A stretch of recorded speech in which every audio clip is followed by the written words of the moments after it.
ఈ సంతానోత్పత్తి పెరగాలన్న ఆలోచన ప్రపంచ దేశాల్లో మన దేశం పెరగడానికి చాలా అంటే ఒకటి సామాజికంగా పెరగాలన్నా రెండు వేరే వర్గాలుగా పెరగాలని కూడా ఇది చాలా మంచి ఆవశ్యకత ఉంది అధ్యక్ష. అయితే ముఖ్యమంత్రి గారిని తమ ద్వారా కోరేది, మనం గతంలో ముఖ్యమంత్రి గారు సంతానోత్పత్తి తగ్గాలని 1 లేక 2 ముందు 2 లేక 3 నుంచి 1 లేక 2కి వచ్చాం. సారా రోజు ప్రమోట్ చేయడం, బ్యాన్ పెట్టడం జరిగింది. మళ్ళీ సారే రోజు జనాభా ఉత్పత్తి కోసం మన ప్రపంచంగా మనం పెరగాలన్న ఆలోచనతో మనకున్న రోడ్ మ్యాప్ ఇచ్చారు. అయితే సార్ని కోరేది, మనం గతంలో పెట్టుకున్న రిస్ట్రిక్షన్స్ ఉన్నాయి అధ్యక్ష. ఇప్పుడు మాతృవందన యోజన ఉంది.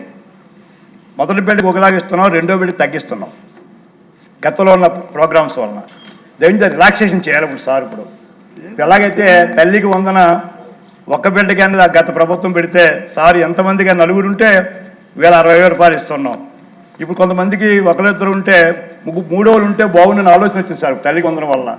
మూడోళ్ళకి 15 వస్తాయని అదొక భాష అంచేత ఎక్కడెక్కడైతే ప్రభుత్వ పథకాల్లో గతంలో 1, 2 అని పెట్టే రిస్ట్రిక్షన్స్ ఉన్నాయో మాతృవందన యోజన లాగా దాన్ని రిలాక్సేషన్ చేయాలని చెప్పి దాన్ని సార్ని కోరుతున్నాను.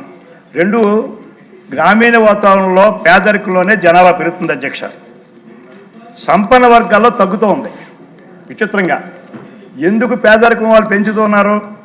ఉదాహరణ, ఒక పేదవాడికి 3 పిల్లలు ఉంటే 3 ఉపాధి హామీకి వెళ్ళో లేకపోతే ఇంకోటి వెళ్ళో సంపాదిస్తూ ఉన్నారు. వాళ్ళకి జనాభా పెరగడం వలన పేదవాడికి ఆదాయం పెరుగుతుంది అధ్యక్ష, ఖర్చు పెరగలేదు. నలుగురు ఉంటే 4,000 ఉపాధి హామీకి వెళ్ళారు అనుకోండి, నలుగురు 20,000 15,000 లెక్కన 60,000 వస్తుంది అధ్యక్ష. అంచేత పేదరికంలో జనాభా పెరుగుతుంది, సంపన్న వర్గాల్లో జనాభా తగ్గుతుంది. సార్ అది కూడా ఆలోచన చేయాలి. వాళ్ళకి అవసరమైతే ఏదో ఇన్కమ్ ట్యాక్స్లో వాళ్ళకి ఎక్కువ కొద్ది వేయాలి అధ్యక్ష. పిల్లలు తక్కువ ఉన్న సంపన్న వర్గాలకు ఎక్కువ ట్యాక్స్ వేస్తే కొద్ది భయం వస్తుందని నా ఆలోచన. 2, 3వది అధ్యక్ష, ఎక్కువ మనం చూస్తున్నది ఏంటంటే పిల్లల ఉత్పత్తి తగ్గిపోవడంలో అబార్షన్స్ ఎక్కువ అవుతున్నాయి అధ్యక్ష. నేను చాలా చూస్తున్నాను గ్రామీణ వాతావరణంలో. ఒక్కోసారి 2వ సంతానం వెళ్తే భర్త ఒప్పుకోకో అత్త ఒప్పుకోకో అబార్షన్స్కి వెళ్ళి ప్రాణాపాయం తెచ్చుకుంటారు అధ్యక్ష.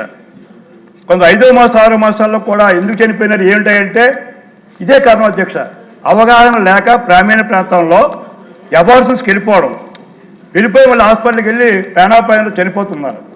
అంచేత సార్ని కోరేది, లీగల్గా ఎవరైతే అబార్షన్స్కి వెళ్తున్నారో, ఎందుకు వెళ్తున్నారో, ఎలా వెళ్తున్నారో మనం దాన్ని కొద్దిగా లీగల్గా మనం కొద్దిగా ప్రికాషన్స్ మనం తీసుకోగలిగితే జనాభా ఉత్పత్తిలో సంతానోత్పత్తిలో మనం సార్ అనుకున్న టార్గెట్ని మనం రీచ్ అవుతారన్న నమ్మకం, విశ్వాసం నాకుంది.